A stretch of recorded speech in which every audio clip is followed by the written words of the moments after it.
Irmãs, que a paz de Deus esteja com todos.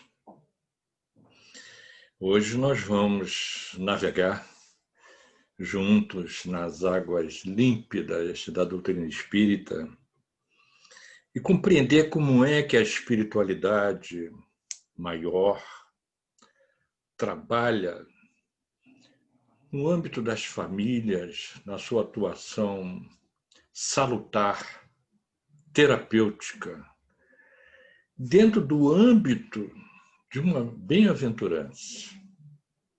Bem-aventurados os que têm fome e sede de justiça, porque eles serão fartos.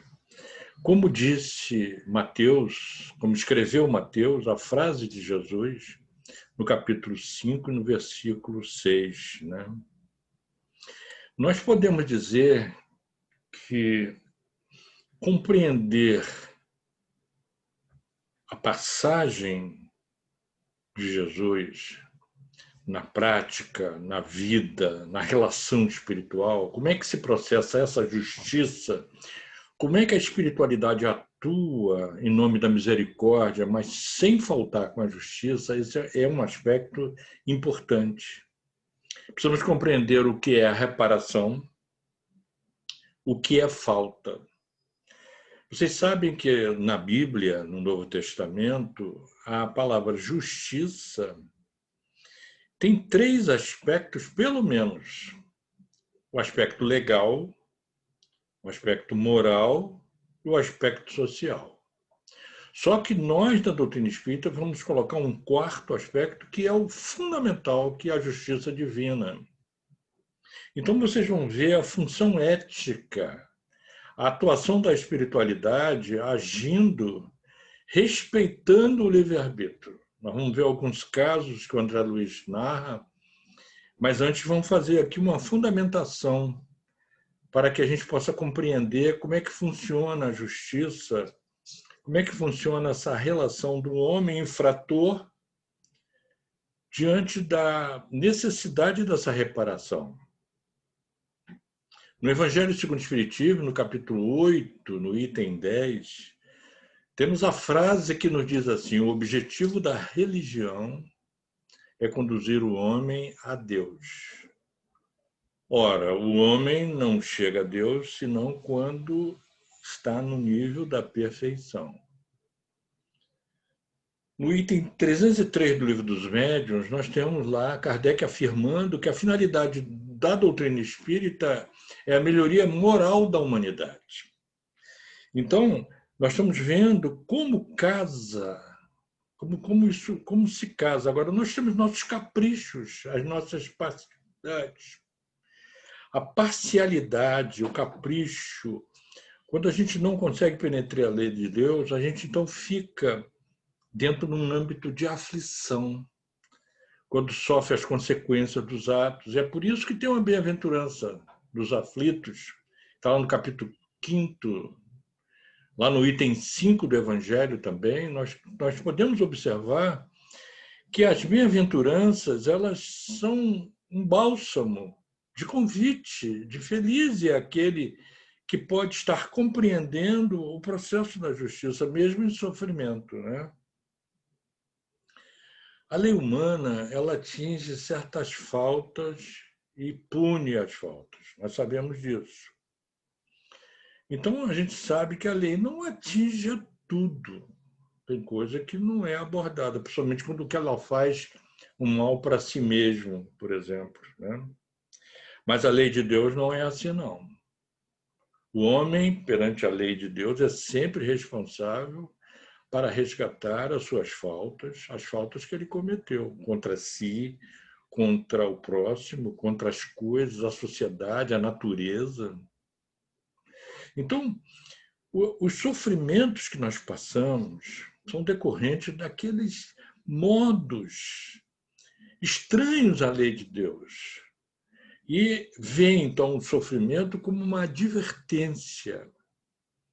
Se não fosse o sofrimento, nós não teríamos condições de perceber que infringimos a lei de Deus. Então, a experiência faz com que a gente perceba a diferença Por exemplo, o sofrimento nos ajuda a ver a diferença entre o bem e o mal, a necessidade de melhorar e tomar cuidado para que no futuro possamos evitar recair nas mesmas questões que estivemos no passado envolvidos. Então, o sofrimento às vezes é muito mal visto pela sociedade. Agora, tem gente, aliás, até nós somos uma grande maioria, nós da humanidade, que muitas vezes confiamos na impunidade, mesmo das leis humanas, imagine a lei de Deus. Esquecemos e retardamos nosso avanço e a nossa felicidade futura, né? Ora, a experiência do ressarcimento vem mais cedo ou mais tarde. Então, a vida fica desperdiçada, conturbada, as reencarnações expiativas, né? E a pessoa, então, fica dentro de uma situação de forças gastas em situações que mantiveram o espírito estacionário diante do processo evolutivo, que com ações nefastas atrapalharam o conjunto de pessoas, de uma sociedade, de uma empresa, de uma família, enfim. É importante que a gente possa compreender que há pessoas, podemos dizer nós, no passado, ou algum de nós que ainda somos, preguiçosos, que perdemos o nosso dia pensando coisas ruins. A pessoa perde a vida no sentido da oportunidade de progresso, né? Então, lá no livro Consolador, que eu recomendo ler com o maior carinho, Emmanuel, nosso querido Emmanuel, lá no item 239, lá do livro Consolador, ele diz que a gente pode classificar os sofrimentos como dor-realidade. O tormento físico, a expiação, a consequência, o processo reencarnatório expiativo, a decorrência, ele chama de dor-ilusão. Olha só que interessante. Então, a pessoa nasceu com uma doença congênita. Eu mesmo tive uma filha que veio com uma série de malformações congênitas. Esse caso é um caso interessante. Eu só vou contar a história dos meus filhos, gente. Levaria 3 dias, 3 noites conversando sobre meus filhos, né? Então, olha só, a dor-realidade é a do sofrimento. A dor-ilusão é aquela do tormento físico, porque quando já chega ao corpo, já está liberando do perispírito, gente. Está na fase melhor, é onde a gente reclama mais. Nós somos estranhos, muitas vezes, quando não compreendemos o que a doutrina espírita ilumina para todos nós, né? Então, Emmanuel continua dizendo assim que toda dor, quando ela é física, colima o despertar da alma para os seus grandiosos deveres. Então, é um despertamento, mas é expiatório, é uma consequência dos abusos que nós, seres humanos, fazemos. E pode ser também uma grande advertência da natureza ao dono do organismo que agiu de maneira equivocada. A dor física, então, é um fenômeno e a dor moral é a essência. Quando a pessoa se dá conta do que é que a doença está dizendo para ela começa, então, a compreender essa essência. Então, a dor espiritual é grande e profunda para promover uma luminosa reflexão que pode trazer aperfeiçoamento e redenção. Então, falta, gente, quando a gente é negligente com a lei, tem várias conotações. Por exemplo, ela tem o nome de ausência quando a gente suprime, quando a gente omite. A gente pode estar deixando de fazer o bem, omitindo-se e causando um grande mal. Ela se chama carência. A privação, a necessidade, a insuficiência e a escassez. Em nome da necessidade, muitas vezes fazemos muitas coisas. Ela pode chamar erro, a falta pode chamar erro. Mas preste atenção num aspecto. Kierkegaard, o filósofo existencialista do século XIX, ele é considerado o pai da psicologia, né? da psicologia existencial. Diz que não é só a falta, há também a possibilidade. E que a questão é saber trabalhar dentro desses dois aspectos. Né? Então, a infração, a falha, aquilo que a gente exerce de maneira errada, fazendo alguma coisa que infringe a lei de Deus, traz consequências e que pede reparação. Não tem jeito, é preciso. Para haver o restabelecimento da integridade consciencial. Isso é que se chama regeneração. Então, vamos imaginar que a pessoa fez uma transgressão a si mesmo. Fez a alguém, a uma pessoa, a sociedade, a natureza. A regência da lei, ela está lá impressa na consciência. A questão 621 do Livro dos Espíritos, ela é clara, todo mundo conhece essa questão. É uma questão clara para todos nós espíritas. Então, eu chamo de DDD, descagem direta divina. Quando esse telefone toca, é bom atender.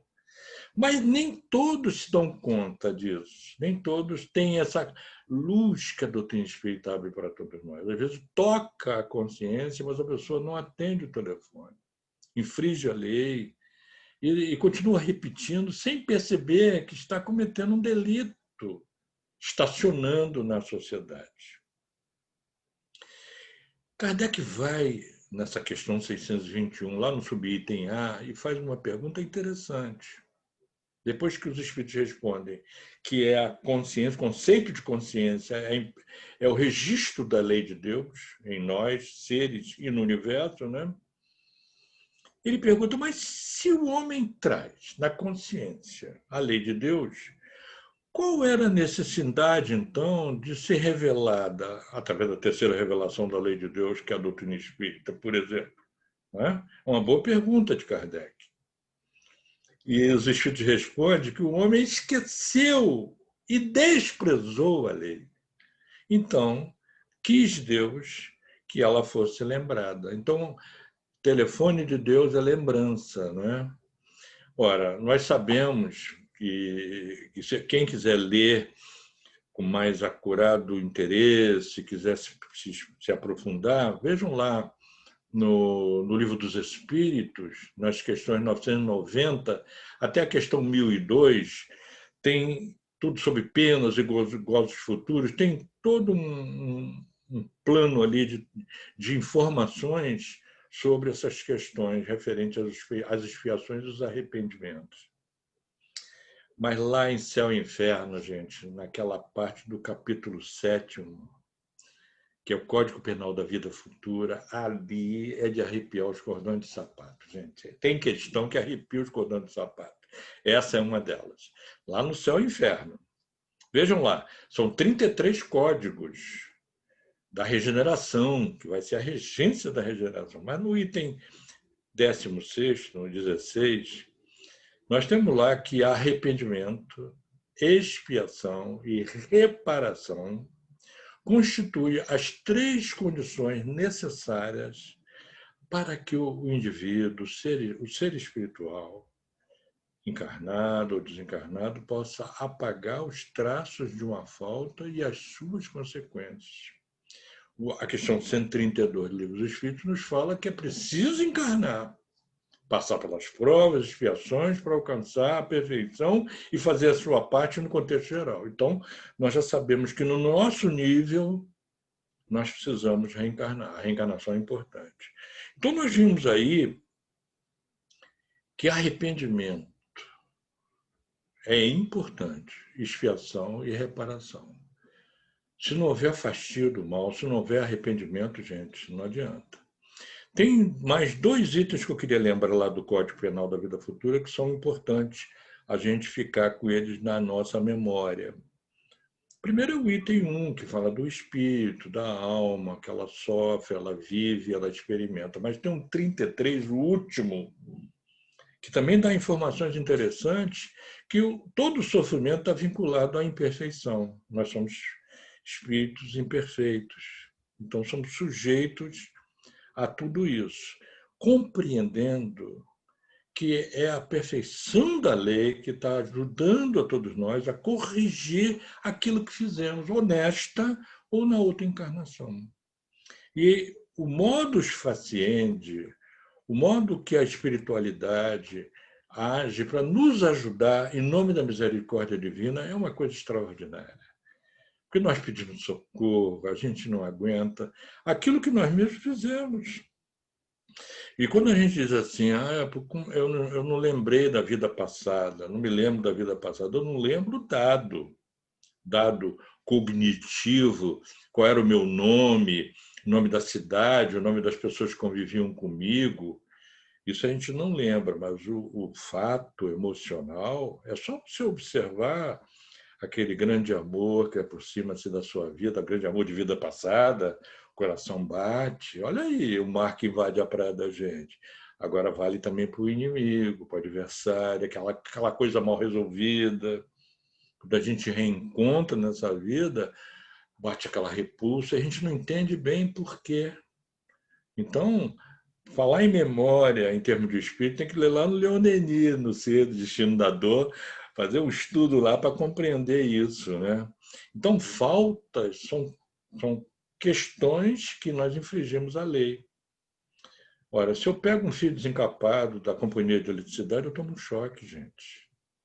Agora, se eu convido alguém para fazer essa experiência comigo, engano alguém, eu já sou devedor dele. Eu preciso reparar isso, não só em relação a mim mesmo, fica marcado no perispírito, como também em relação ao outro. Ele é meu credor, eu sou o devedor dele. Então, conserta-se pelo lado de dentro e pelo lado de fora. A gente pode, como sempre, né, fazer uma viagem muito gostosa no Livro dos Espíritos, que é muito bom. A gente está viajando no Livro dos Espíritos lá na questão 764. Vale a pena compulsar lá o Livro dos Espíritos, sempre na cabeceira, né? 764. Kardec falou assim, que ele fazendo analogia com a lei de Talião. Disse Jesus, olha o que Kardec pergunta, quem matou com a espada, pela espada perecerá. Essas palavras não consagram a pena de Talião e assim a morte dada ao assassino não constitui uma aplicação dessa pena? Como é que fica nesse contexto todo da misericórdia divina, essa questão da lei de Talião? Eu não contei antes, gente, olha só. É da lei. A lei da eletricidade é o seguinte, se eu peguei no fio desencapado, eu vou ganhar um choque. É da lei. Se infringiu a lei, tem a lei de retorno. Agora, olha a resposta dos espíritos. A pena de Talião é a justiça de Deus. Ela é aplicável. Todos nós, espíritos, sofremos as penas a cada instante, nessa existência ou na outra. Aquele que foi a causa do sofrimento de alguém, de um semelhante, virá a achar-se numa condição em que ele sofrerá o que fez o outro sofrer. Esse é o sentido da palavra de Jesus. Como isso se processa? Aí a gente precisa ver o magnetismo que aproxima. Que quando eu faço alguma coisa contra alguém, eu estou imantado magneticamente a ele. Posso passar mais de 100 anos longe, mas eu estou ligado a ele e no processo reencarnatório nós vamos nos encontrar. Aí o magnetismo e o espiritismo trabalham junto, como a gente sabe muito bem.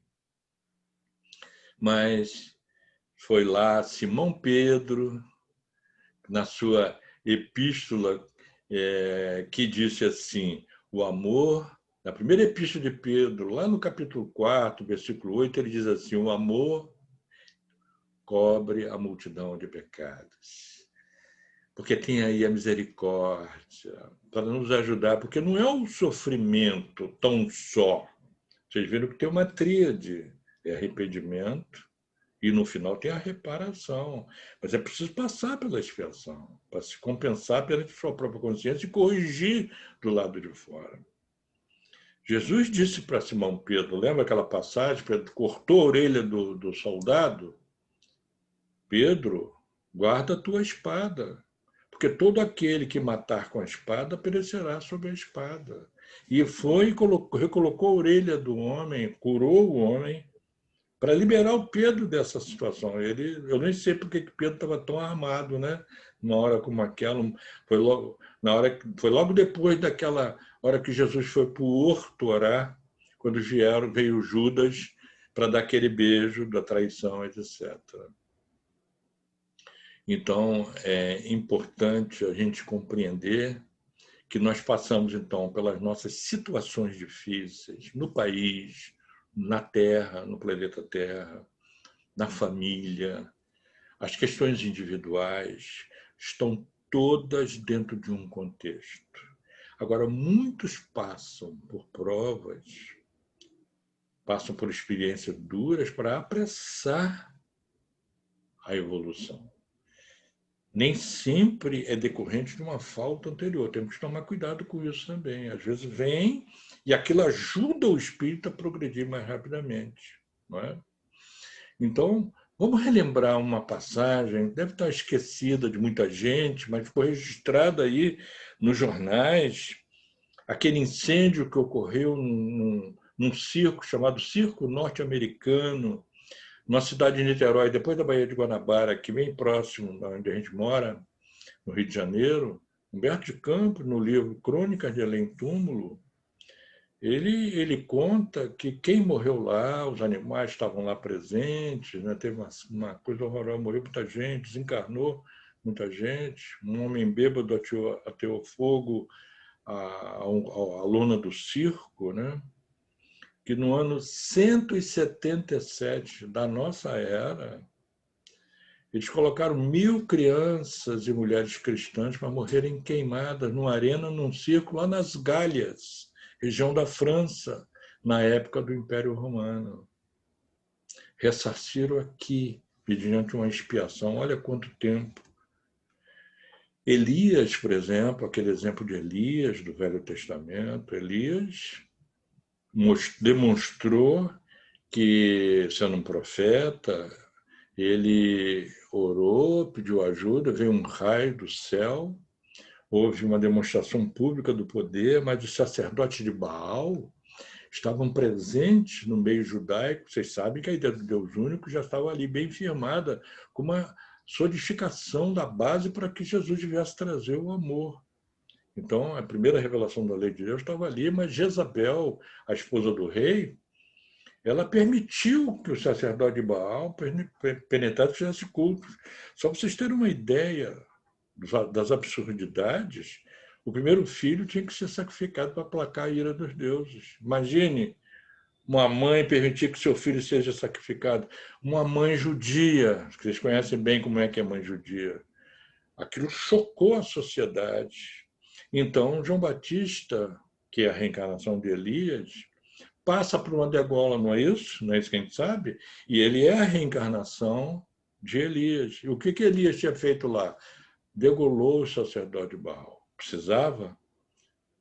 Por que os homens eram assim, os profetas tão duros? Perguntaram a Jesus isso, ele respondeu, por causa da dureza dos corações. Então, Elias, que no ano 874 a 853 a.C., Elias viveu nessa época, reencarna mais tarde como sendo o profeta, o trabalhador dos prenúncios do Evangelho, João Batista. Né? E ele passa pela degola. Emmanuel foi perguntado por Chico Xavier, ele fala isso um dos seus biógrafos dá uma notícia. Poxa, mas João Batista sendo precursor, passar pela lei Talião assim, né? A gente fica constrangido com isso. E Emmanuel respondeu para ele que João Batista atentou contra o aguilhão. Ele denunciou publicamente aquele conluio que estava acontecendo amoroso do Herodes com a sua esposa e com a filha da esposa. Ele denunciou, ele atentou. Então Salomé pediu a cabeça dele. Ele atentou. E aí aconteceu o processo. Talvez, a gente tem que pensar, talvez, a gente não sabe, né? Quem sabe, né, se ele precisaria passar por isso, sendo o grande João Batista cumpriu todo o trabalho dele de precursor do Evangelho, né, de Jesus, né? Então, nós vimos, gente, que é necessário o fastio do mal. A pessoa está com o fígado inchado, colesterol alto, está comendo chocolate demais. É preciso que ela pare de comer chocolate. Ela toma os remédios, mas ela para de comer chocolate. Precisa ter força, porque é fastio importante daquilo que lhe faz mal. Então, arrependimento e penitência andam juntas, até nas traduções, repentance, penitência, né, como era falado, nas traduções que veio da Vulgata Latina. Mas na visão espírita, nós sabemos que o bem é tudo conforme a lei de Deus. E o que é o mal? É tudo que afasta o Filho de Deus, a criatura, da evolução, das benesses da lei de Deus. No Livro dos Espíritos, na questão 630, traz muito claramente isso para nós, que conformar-se à lei de Deus é evitar que se faça a infração e que se possa fazer o bem pelo bem, não é? Nós temos os casos e mais casos que Kardec nos trouxe. Lisbeth, por exemplo, no Céu e Inferno, vale a pena ler. Está lá no capítulo 4 da segunda parte. Leia um caso da Lisbeth. O arrependimento, o sofrimento, aquela dor imensa que aquela entidade estava sofrendo, o quanto era importante que ela se arrependesse para que pudesse haver uma mudança de mentalidade. Leiam lá com carinho no Céu e Inferno. As pessoas que fazem estatística dizem que o Céu e Inferno é o livro menos lido pelos espíritos. É difícil de compreender isso. Nasci numa família espírita, desde menino, a gente lê Kardec, todas as suas obras. É muito importante o Céu e Inferno, compreendermos lá o que está sendo informado, né? Então, lá, Kardec, lá na questão 991, ele faz essa pergunta para Kardec, para os espíritos, né? Qual a consequência do arrependimento na vida espiritual do ser, né? Então, o arrependimento abre o ensejo de uma nova encarnação para haver uma purificação. A pessoa, se ela reencarna sem se arrepender, ela entra na lei de Talião de uma maneira muito dura, muito expiativa, não é? Então, quando o espírito compreende suas imperfeições, Camilo Castelo Branco, lá naquele livro psicografado por Ivone Pereira, Memórias de um Suicida, o Camilo Castelo Branco suicidou-se, poeta português, ficou cego, deu um tiro no ouvido, né? Lá tem uma coleção de casos de suicidas, muitos deles não estavam arrependidos, não. Muitos deles estavam muito equivocados. Ele, o Camilo Castelo Branco, suicidou. Ele gostou tanto que ele queria trabalhar no Brasil como médium na Casa Espírita. E como isso já tem mais de 50 anos, quem sabe ele não está aí, por aí, nas Casas Espíritas, pode estar aí, né, nas regiões do sul da Bahia, pode estar no Espírito Santo, pode estar aqui no Rio de Janeiro, já trabalhando, né? Quem sabe, não é? Então, é importante que a gente possa compreender como é que essas reparações elas ocorrem. O arrependimento também pode ocorrer na própria vida, porque a pessoa que cometeu um delito aqui e ele se arrepender agora, aqui agora, como Saulo de Tarso fez, isso Kardec fala lá, a questão logo seguinte, a 992, do Livro dos Espíritos. É um começo de progresso. Olha, eu conheço uma senhora que eu tive a oportunidade de ajudar no começo da vida espírita. Chegou, ela veio com um quadro de muita tormenta mental, tinha cometido um aborto, estava sofrendo muito, ela disse que não sabia que tinha essas consequências todas. Hoje é uma tarefeira do bem, trabalhadora exemplar, resgatou a sua vida, está ajudando tantas senhoras gestantes na vida. É bom em tempo, né? Reconciliar com os adversários enquanto é dia, não é isso? Então, as provas, as expiações são mecanismos evolutivos. Nós estamos vivendo agora uma expiação coletiva. O planeta está sendo atravessado por isso, né? A gente precisa compreender, e isso o espírita tem muito claro. Quem não é espírita, que acredita numa vida só, fica difícil resolver tudo numa vida só, não é? Lá no Céu e Inferno, no capítulo 3º, no item 9, Kardec desenvolve isso, dizendo que uma só existência é insuficiente para que o espírito possa adquirir todo o bem que lhe falta e desfazer todo o mal que traz ainda em si, porque traz registrado no perispírito as experiências do passado, né? Nós podemos dizer que há uma lei regente em nós e que ninguém foge dessa lei. Emmanuel, lá no Consolador, no item 245, ele fala uma coisa muito interessante. A lei das provas é uma das maiores instituições universais para a distribuição de benefício divino. Muita gente não compreende essa questão do Emmanuel. Leio lá com carinho, o item 245 do Consolador. Como é que é isso? Como é que é? A lei das provas é uma das maiores instituições universais para a distribuição dos benefícios divinos. Por quê? Porque nós já estamos na fase melhor. Aquela pessoa está com câncer, sofrimento intenso, todo mundo lutando, e tem que lutar pela vida mesmo. Mas a gente pode olhar com um olhar espírita e dizer assim, está na fase melhor. Antes era pior. Quando eu estava no perispírito, o que faz uma pessoa padecer a consequência do câncer e das doenças chamadas não curáveis ainda pela ciência? Não são questões do perispírito que vêm, somatizam, se aparecem no corpo? Então, nós podemos dizer, lá com Joana de Anjos, nossa querida Joana de Anjos, em Plenitude, aquele livro maravilhoso, né? Psicografado pelo Divaldo, querido Divaldo, né? Lá no capítulo 3º, Origem dos Sofrimentos, enquanto as provas constituem forma de sofrimento reparador que promove, as expiações apenas restauram o equilíbrio perdido, reconduzindo o delituoso à situação em que se encontrava antes da queda brutal. Notaram a sutileza? Vou ler de novo. Olha que sutileza, Joana, é demais, né? Ela é demais.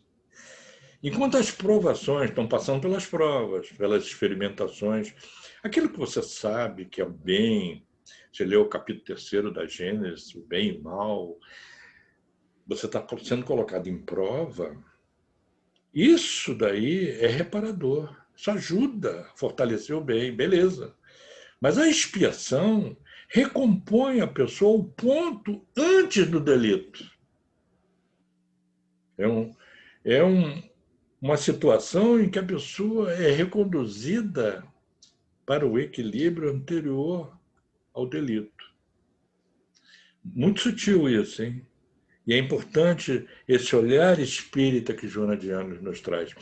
Ela traz, inclusive, hoje, graças a Deus, está nos ajudando muito na área da psicologia, essas questões junguianas do como, no que ela é doutrinária, Kardec, de cima a baixo. A gente que estuda a Joana desde menino sabe disso, né? Vamos lá na questão 1000 do Livro dos Espíritos. Essa daí também é de arrepiar os cordões do sapato. Olha só, gente, a reparação ela é digna de atenção. Reparar um mal, mas precisa reparar o mal, isso está dizendo na questão 1000, com o bem. Como é que se repara o mal fazendo mal? Como é que você lidando com alguém que está ali dentro de uma questão expiativa contigo, você vai usar o mal, vai recalcitrar no mal? Não bate na cabeça. É com o bem que se resgata o mal. Por isso que a doutrina espírita bate tanto nessa tecla. A questão 918 do Livro dos Espíritos nos fala do homem de bem. a necessidade desse código na humanidade para ajudar a fazer a diferença.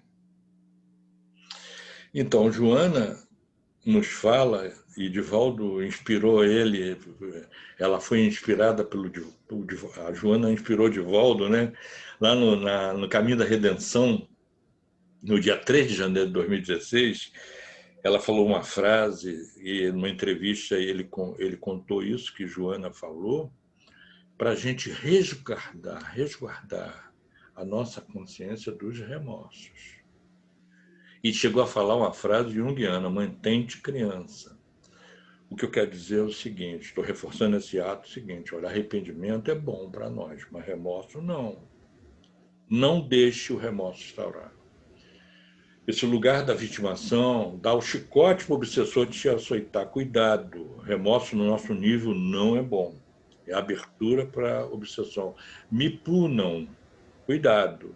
O espírito está na treva, é cabeça dura, é outra coisa, mas nós, no nosso nível,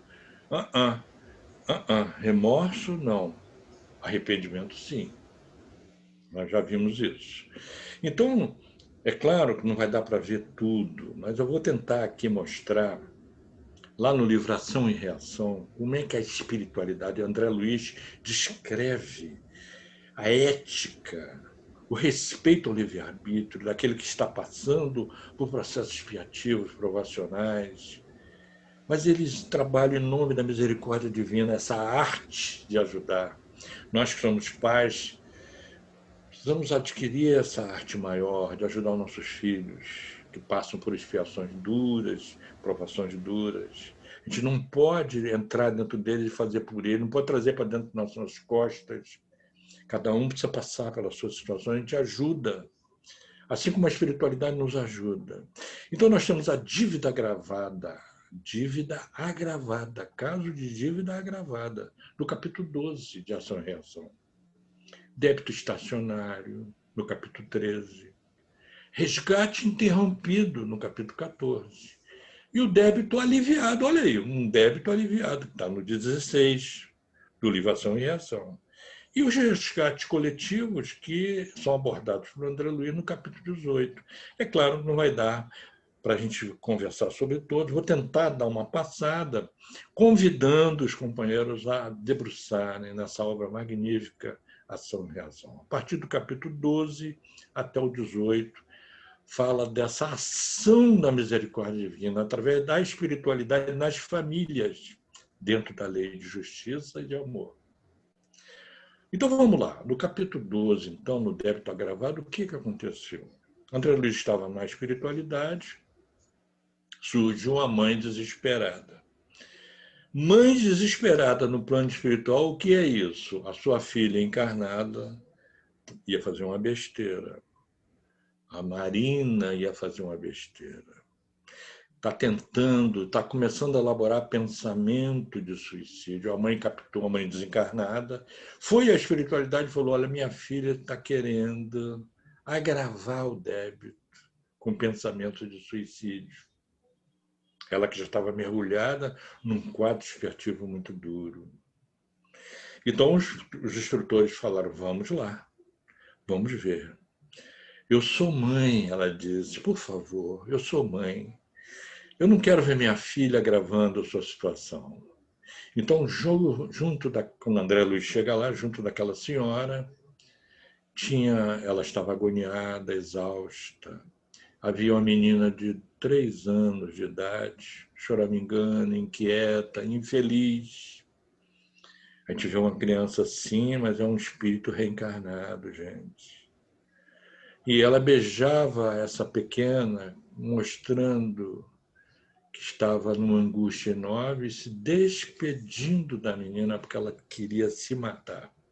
Um detalhe. Encare isso de uma maneira espírita. Preste atenção nesse aspecto da atuação da espiritualidade. Muita gente pergunta assim, mas vem cá, como é que a espiritualidade deixou ela chegar nesse ponto? Ela tem livre-arbítrio, gente. Eles respeitam o livre-arbítrio. Então, ela tinha um copo com a beberagem tóxica. Os obsessores já estavam percebendo essa intenção maléfica, rondando, porque quando a pessoa que fica com monoideia de obsessão, de obsessiva, de suicídio ou de um crime, os obsessores começam a perceber que ali tem um foco. É como o abutre e a carniça. E a pessoa entra num quadro de obsessões, os obsessores incentivam. Então, aquela desventurada mãe estava nessa situação. Quando ela ia colocar o copo na boca, o instrutor gritou no ouvido dela. Olha que interessante, deu um grito no ouvido dela. Esse grito entrou pela porta dentro do cérebro, chegou à câmara perispiritual da mente e sacudiu aquela sombra.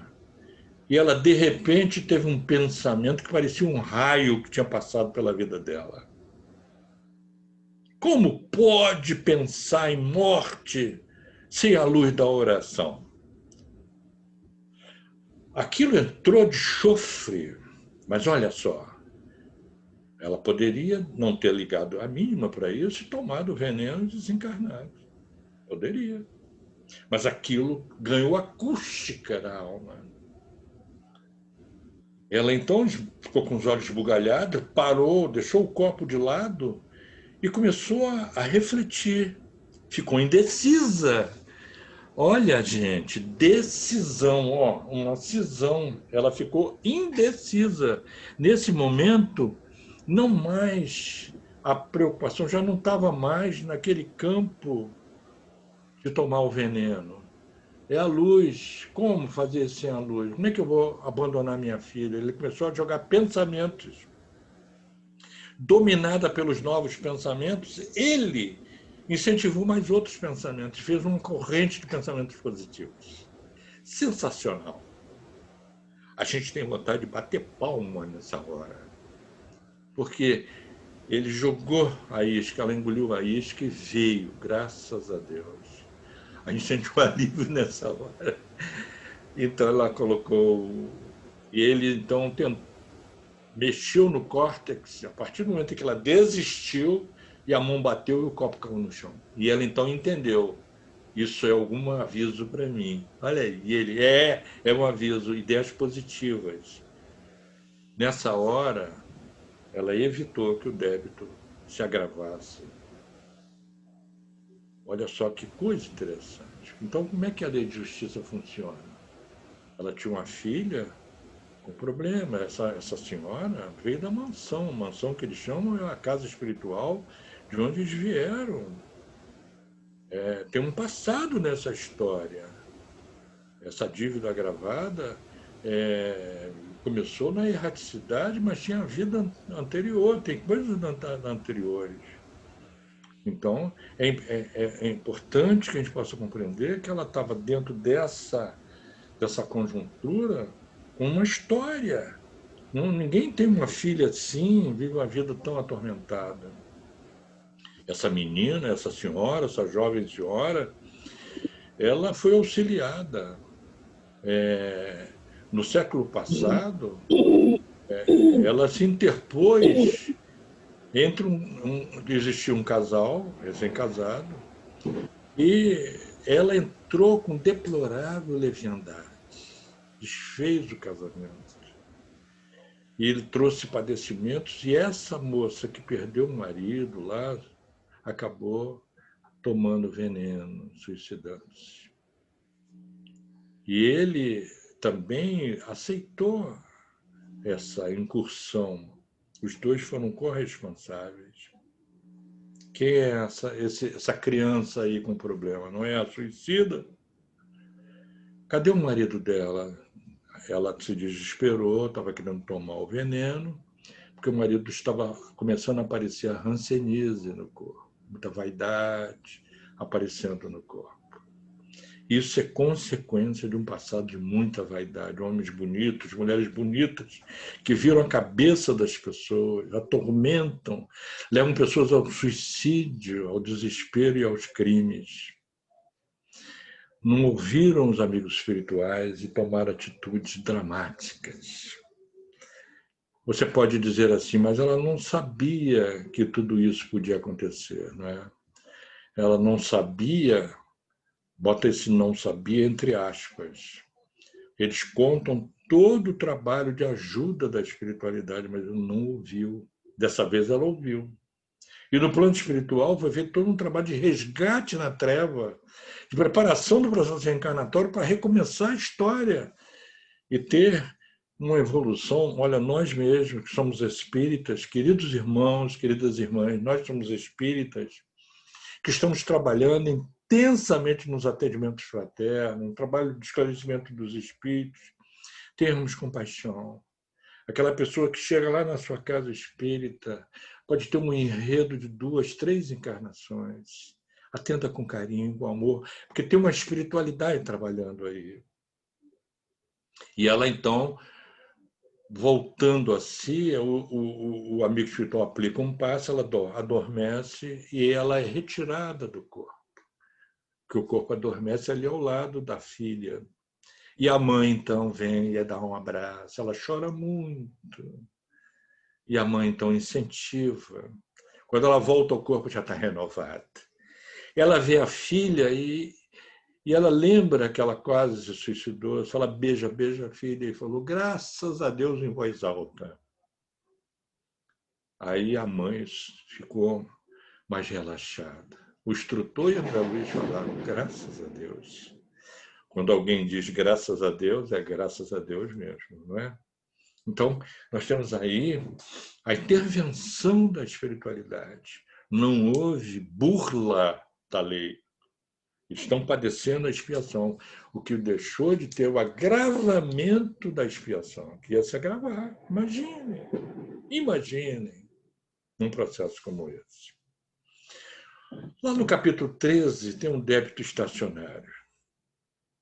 Aí a situação era a seguinte, uma senhora com... O André Luiz vai visitar junto com o mesmo instrutor, uma senhora já numa situação muito precária, coração já padecente, e que ela tinha um filho completamente deformado, era um anão, inclusive, com uma série de problemas mentais, numa situação de quase miséria, abaixo da linha da pobreza.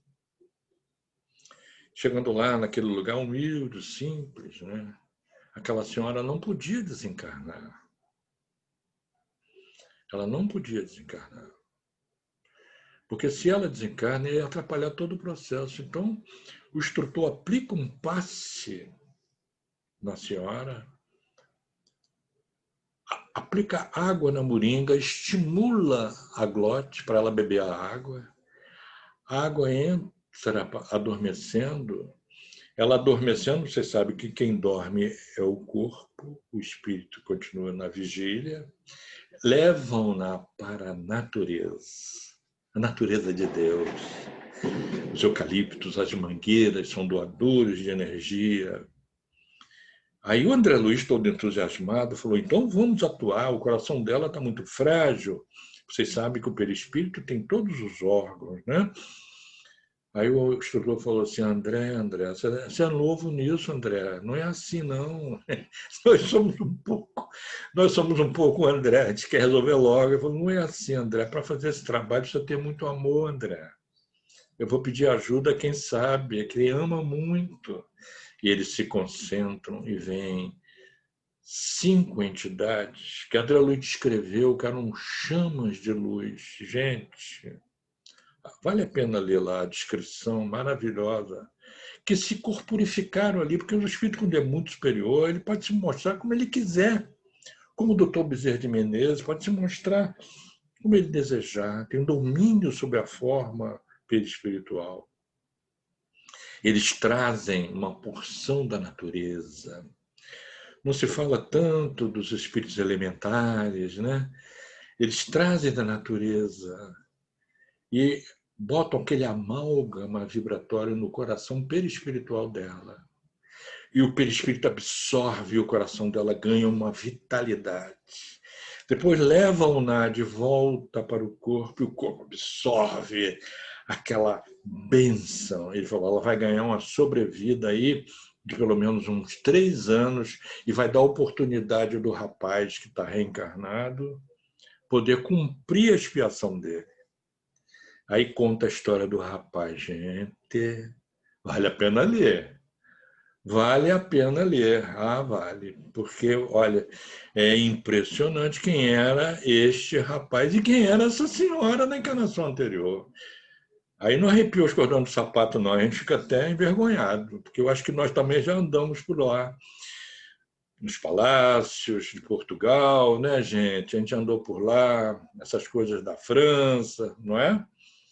Naquela época da soberba, as pessoas escravas, e essas coisas, essas besteiras que fizemos nas encarnações anteriores. Ele e o filho eram duas autoridades que tinham poder de levar as pessoas ao trunco de torturas, que humilhavam, que faziam coisas tenebrosas. Então, ele era uma pessoa tão ruim, que reencarnou com um problema cerebral. Para ele era uma bênção. Quem olhasse de fora ia pensar, meu Deus, para que uma reencarnação dessa? Não, não é assim, não. Não é assim. Olha o negócio da questão dos anencéfalos. Ó, tem que tomar cuidado com isso. Pelo menos não está fazendo mal.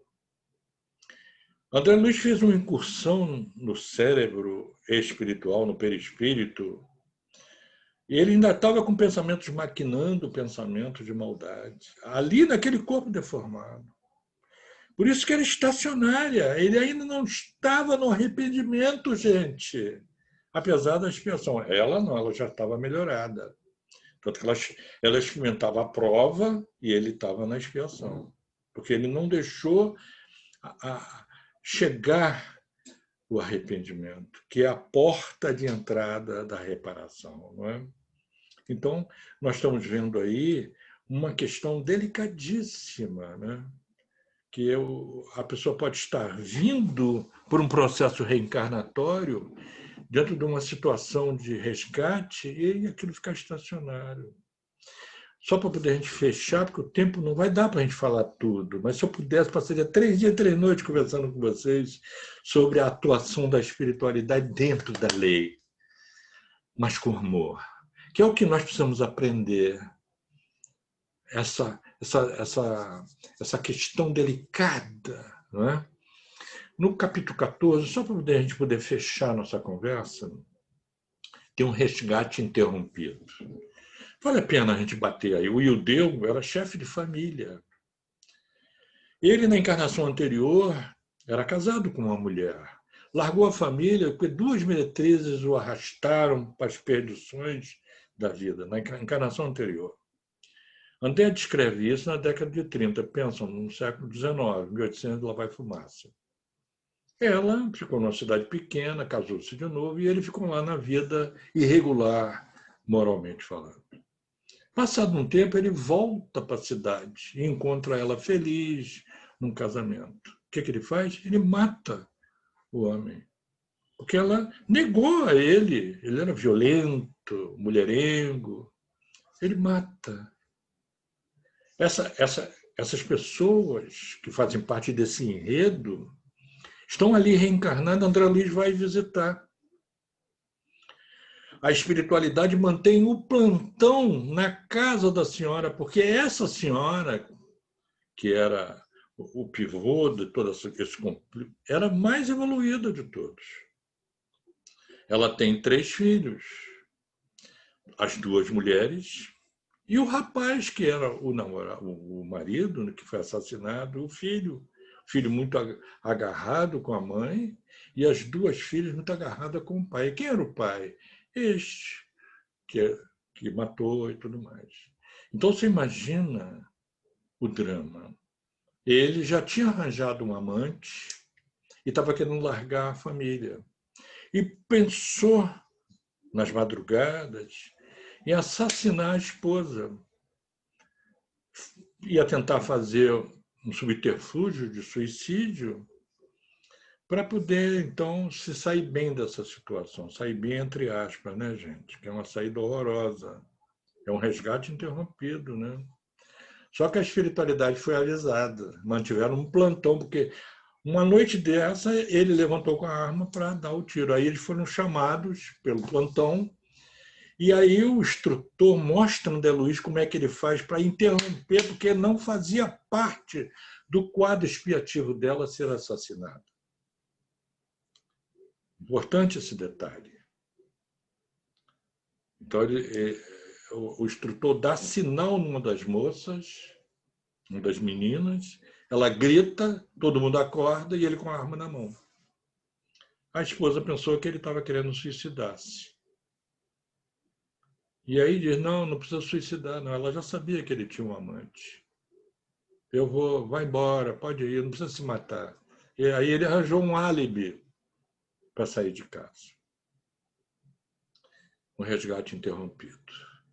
Então, nós podemos dizer, queridos irmãos, que, efetivamente, a misericórdia divina jamais falha.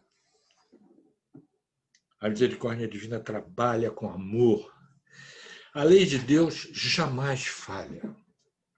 Nós é que somos espíritos imperfeitos e que precisamos internalizar o conceito. Tanto que quem entra no movimento espírita passa por 3 estágios. Ele entra na casa espírita, conhece um livro, conhece uma palestra, conhece uma ideia. Ele entra no espiritismo. Depois o espiritismo entra nele, vai internalizando. Isso é obra do tempo. Depois o espiritismo sai dele através das ações, das intenções, dos pensamentos. Por nós que somos espíritas, que estamos nessa luta imensa da evolução, passando as nossas provas, nossas expiações, colocamos a nossa mão assim, postas em agradecimento a Deus, pelos amigos espirituais, os protetores que não negam a ação. Olha, vocês viram, plantão, depois leiam o resto das histórias lá no Ação e Reação. É sensacional. Nós estamos protegidos pela própria lei. Agora, precisamos ajudar. Quem conhece o windsurf, aquela pessoa que tem aquela prancha com aquela vela, o que é fé raciocinada? Você vê uma pessoa com uma prancha de surf, pergunta para ela, como é que você sabe que vai ter vento? Cara, eu tenho fé, vai ter vento. Tem mar, tem onda, tem vento. E se o vento não vier, eu procuro a componente do vento, mas eu quero surfar. Não é verdade? Então, dentro da fé raciocinada, o sopro da providência divina não falha nunca. Nós precisamos baixar nossa vela da fé, estufar a vela para ir para o porto seguro, da felicidade, da paz de espírito, para a gente sair dessa experiência dura, expiativa, e entrar na regeneração. Que Deus nos abençoe. Eu espero que tenha sido útil. Que Jesus nos abençoe nessa luta imensa da evolução.